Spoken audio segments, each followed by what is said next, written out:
Welcome to Quality. This is your host, Arjun Venkatesh, where we're exploring quality in emergency care. Today's episode is the next in our venous thromboembolism series as part of the National Emergency Quality Network's VTE initiative. We have a really special guest today. I'm really excited to have him. It's Dr. Christopher Kabrhel, who's an internationally recognized clot researcher from Mass General Hospital in Boston, and a real friend to have on today's podcast. He was one of my first residency research mentors. And Chris, it's wonderful to have you today. It's so great to be here. Good to see you. Thanks. So, we've had a series of speakers. We're talking to all the national, international experts on PE and DVT. And there's a bunch we're going to try to cover with you today, but I wanted to kick this off with a topic that I think we use language around really casually, but is increasingly what is probably the most important thing to be thinking about in PE, which is risk stratification. And I'll start it simple because I came into this work myself a little confused. There's low risk, there's intermediate risk, there's high risk. Then there's people talking about risk for the well score. There's people talking about well risk when you've got the GMR score, other scores. When you've got a patient with a PE, you've got a CT, comes back as a PE. How do you think about risk? How should we be talking about this in ED? Yeah, that's a good question. And I'll even take a quick step back because you mentioned things like the Wells score and the Geneva score. I tend to think about risk in two different terms. The first one is pre-test probability, right? And that's where your Wells score, your PERC rule, your Geneva score comes into play.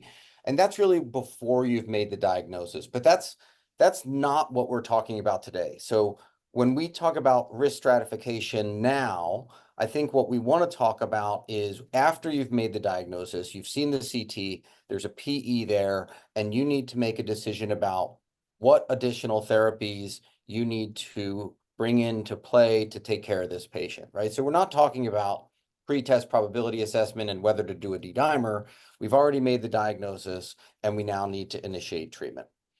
So the way I think about that is pretty well aligned with the European Society of Cardiology guidelines that have gotten away from the old terms we used to use in the US, your low risk, submassive, and massive PE, which quite frankly are a little confusing because they give you the impression that it has to do with the size of the clot as opposed to the physiology of the patient. And now we really talk about this in terms of low risk, intermediate risk, and high risk. And then some folks will subdivide intermediate risk into low intermediate and high intermediate, depending on the results of certain tests like biomarkers. So, Chris, that's a great clarification, I think, on two fronts. First is the word risk finds its way into both the pre-diagnostic phase and then the post-diagnostic phase, which is very confusing. And I think most of us who are now teaching, who are working now and teaching sort of the next crop of emergency physicians kind of grew up in the massive, submassive. So I think giving some clarification about the diagnostic terms is important. But what's the science behind those diagnostic terms? Yeah, it's a really good question. How did they decide what is truly low risk? And maybe tell us a little bit about this, the definitional basis. What's the criterion? And then how did they determine what the actual risk is given those clinical variables? Yeah, so the definitions are relatively straightforward. Your high-risk patient is a patient with a PE who's hemodynamically unstable.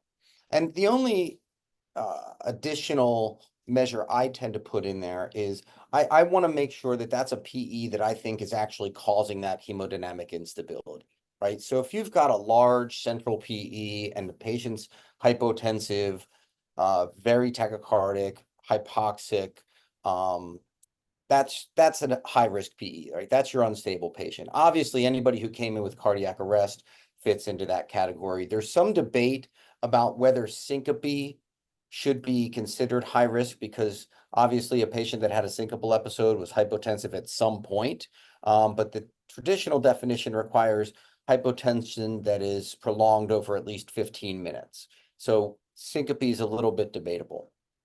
The reason that is an important category is because if you look at the data on mortality for PE, patients who are hemodynamically unstable have anywhere between, say, a 25 and in some studies as high as 50% mortality. So I tend to think about it as about a 30% mortality rate based on my reading of the literature, which is huge, right? pardon the pun, but that's massive, right? It's a massive mortality rate.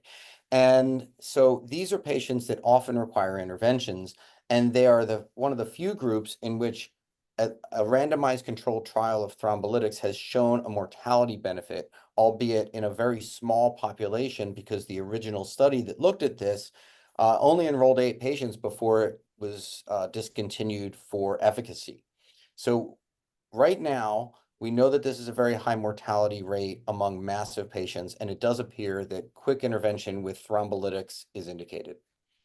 I think there's a really interesting thing in there. I worked at our freestanding ED last week, and I took sign out on this patient who had a PE that was identified there on CT. And the guy was on before me was signing him out. So, I just spoke to the PERT team, and he's intermediate high risk. And if you looked at it initially, just quick glance across the window, and I looked in the room, he looked great. Meaning that, he was in his early 50s, first time PE, wasn't even on supplemental oxygen. And I think there's this mistake maybe sometimes in emergency medicine where, because we only see people at that one window of care and we see how they look right in front of us, and we're so used to sort of thinking about the sick PE patient as the patient who's crumping right in front of you, peri-arrest, that we forget about the fact that people can get a lot sicker a day later, 2 days later, a month later. And so when you're talking about mortality in these patients who might look okay to us, but we need to think about them differently, are we talking about, 6-month mortality, 1-year mortality, or is this a patient that, if we don't do something within that hospitalization, things go south? Yeah, it can be both. So the peak mortality for a patient with PE is in the first 24 hours after the clot. A lot of those patients never make it to the hospital. There's sudden cardiac death, and there's estimates that maybe 25% of all sudden cardiac death is actually PE. So some of those folks die early and in our presence. But the mortality I'm talking about really is sort of your 7 to 30-day mortality. And those are patients that get worse over time. So now, if we talk about the intermediate risk PE patient, right? So now you're talking about patients who aren't hemodynamically unstable, but do have evidence of right ventricular dysfunction, or what a lot of people call right heart strain. You've got a dilated, bowed out right heart that's pushing on the left ventricle. It's maybe got an RVSP, or a pulmonary artery pressure that's greater than 40 millimeters of mercury, which means that the right heart is no longer able to push against that acute stress, and the heart's starting to fail. And what's then going to happen to that patient is they will evolve over time, just as you're saying. Maybe they'll throw another clot, which pushes them over the edge. Maybe the metabolism of the clot they have will result in pulmonary vasoconstriction and increased pulmonary artery pressures that develop over a period of days or so, and ultimately cause the heart that was teetering on failure to completely fail. And so that's what happens to this intermediate risk group. And if you look back at studies that were done in the 90s, studies like the ICOPA registry, for example, the mortality rate among this intermediate risk group was about 15%. So still quite high. Now, more recent studies have lowered that risk a bit, maybe into the 5 to 10% range, but still, this is a higher risk group than, say, patients that don't have any evidence of right ventricular strain. And it's one of the reasons that the ESC has defined this group as potentially needing an intervention, but potentially not. And can you talk a little bit about the split in that intermediate category? Because I think that hangs up a lot of people. I think most people get the low risk. And we've talked before on this podcast about sort of optimal management for low risk and resource utilization. You've just nicely talked about sort of the importance of recognizing high risk, the prognostic features. Why the intermediate, low, intermediate, high sort of categorization? How do those two differ for the folks in our audience, and how does that relate to any meaningful treatment differences such that they should take the time to distinguish between the two? Yeah, there things get a little tricky, and I think we can keep it relatively simple for most of us emergency physicians, right? I don't think we need to worry too much about whether this is a low intermediate or high intermediate patient, except insofar as understanding that that's defined by biomarkers like a troponin and a BNP. And we should send those so that we have a sense for what they are, because they may help our colleagues, for example, our interventional cardiologists and radiologists, think about this patient and whether they want to do an intervention. It may help our PERT team a little bit. But we've recently done some studies that show that these biomarkers are not nearly as useful as we think they are or as we'd like them to be. And so I think the distinction between low intermediate and high intermediate based on a positive troponin, for example, is probably not anything that we as emergency physicians need to spend too much time thinking about. We should be aware of it. We should maybe send the biomarkers because our colleagues may use them. But from our standpoint, I think once we see that this is a patient with right ventricular strain, either on biomarkers or on an echo, then we should be paying closer attention to that patient. It's probably worth saying one other thing that I think is probably not on the radar of a lot of emergency physicians, which is the difference between right heart strain on an echocardiogram and right heart strain on a CT scan. So we will now very typically get a read from our radiologist when they look at the CT that says there's evidence of right heart strain. And what they're really saying there is that the RV to LV ratio is greater than either 0.9 or 1.0. The RV looks bigger than the LV. The difficulty with that is that unlike maybe a coronary artery CT, a PE-CT is not gated with an EKG. So you're capturing a picture of the ventricles at any particular point in the cardiac cycle. And so there's a lot of variability in how the ventricles look.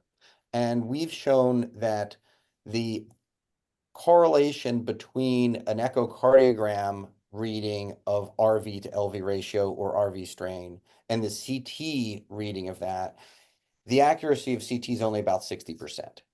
So what I would suggest is if you see a CT scan that looks like there may be RV strain, get an echo. Either do it at the bedside by putting a probe on the patient's chest or call in someone if you have access to that capability. I wouldn't necessarily treat anyone just based on the CT scan, but I would use that as an early warning sign that something may be going on with the RV and get those additional studies like a bedside echo, a formal echo, or your biomarkers. I want to ask you the parallel question about biomarkers there, because, we've rolled out at our shop high sensitivity troponin assays for over the last year and a half or so. And we have a really slick pathway when you're working up a chest pain patient with ACS, in which we recognize that with these high sensitivity assays, there are a lot of patients with small leaks that may have either some chronic elevation, small myocardial injury, non-ACS injury, and can be discharged and have outpatient follow-up. I think that's made us a little callous to some degree about some of these troponin elevations, because recently I had a resident tell me when they saw a PE patient with a high sensitivity troponin around 25 or 30, oh, well, that's pretty low. So can we still do outpatient management?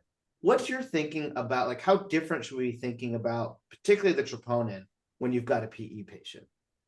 Yeah, that's a good question. So we have a paper that's currently in revision that looked at the high sensitivity troponin and the NT-proBNP in patients with PE. And the reason we did that is because there are reasonably good data on the old version of the troponin. Ours used a cutoff of, say, 0.04 to be positive. But for PE, the risk stratification number that you wanted to use, the cutoff was actually 0.1. Right? It was significantly different than the MI number or the NSTEMI number. And we didn't know what that number was supposed to be for the high sensitivity troponin. No one had really published that. There have been a few studies that show that if you use the package insert cutoff, which was really defined for MI, not defined for PE, then yes, patients with a higher troponin or a positive troponin in that sense had worse outcomes.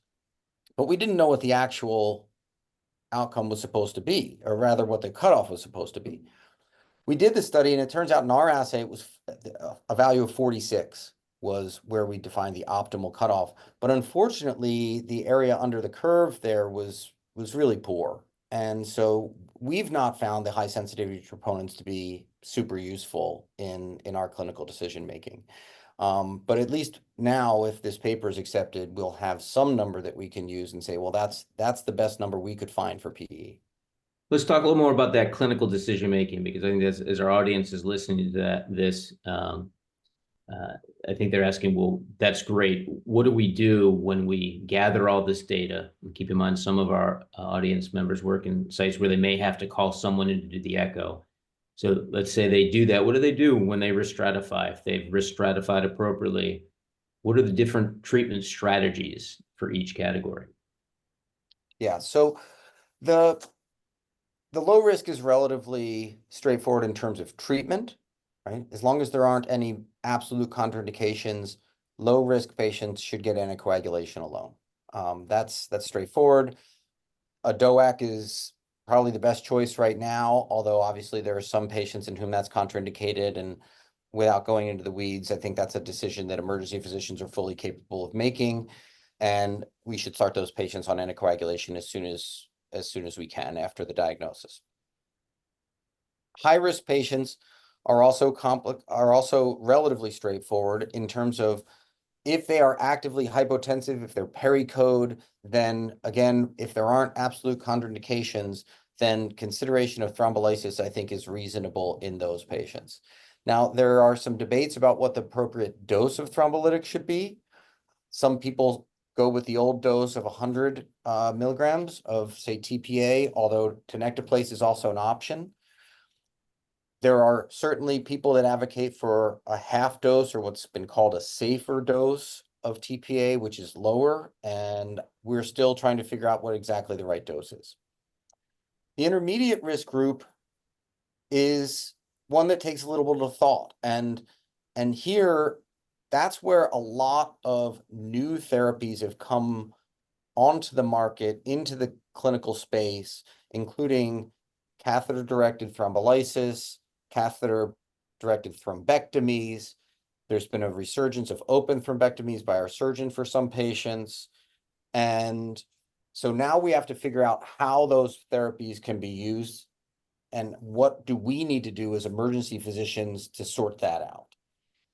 It's not easy if you are at a place that is resource limited.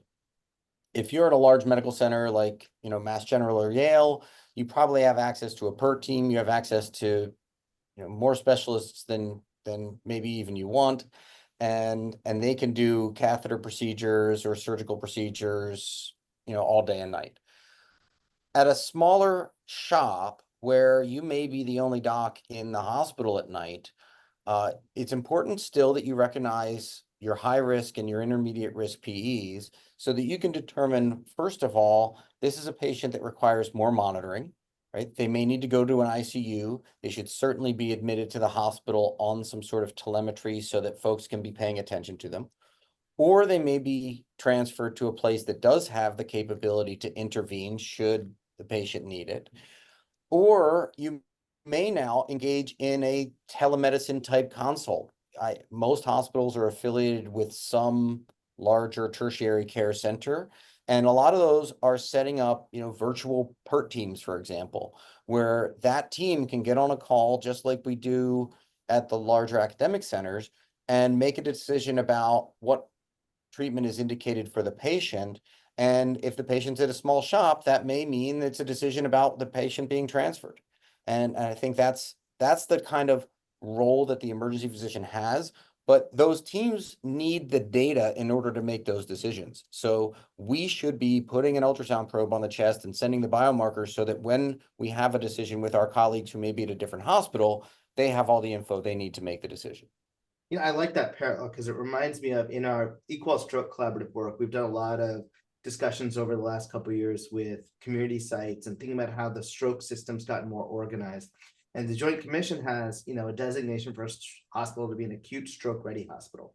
Increasingly, that's a community hospital that's really efficient at diagnosis, but all they really need to do that is you need an emergency physician, you need a nurse, you need some sort of telepharmacy access and a good CTA access. And you can basically efficiently diagnose that stroke, make the initial contact almost universally we find that those sites have teleneurology coverage or some sort of stroke team coverage, and then make a decision about transfer and thrombolytics. And it feels like that's almost what you're describing, right? That the community ED is an acute PE ready hospital that needs not necessarily to go out and hire a bunch of staff, but it does need to be able to put the probe on, get some biomarkers, be connected to the next possibility of care, and we could do this. Absolutely. I think that's a good analogy to stroke. PE is, probably 5 to 10 years behind the stroke world in this, but we're catching up. And there are some interesting studies. One of my colleagues, for example, is an ultrasonographer who is doing a tele echo consult.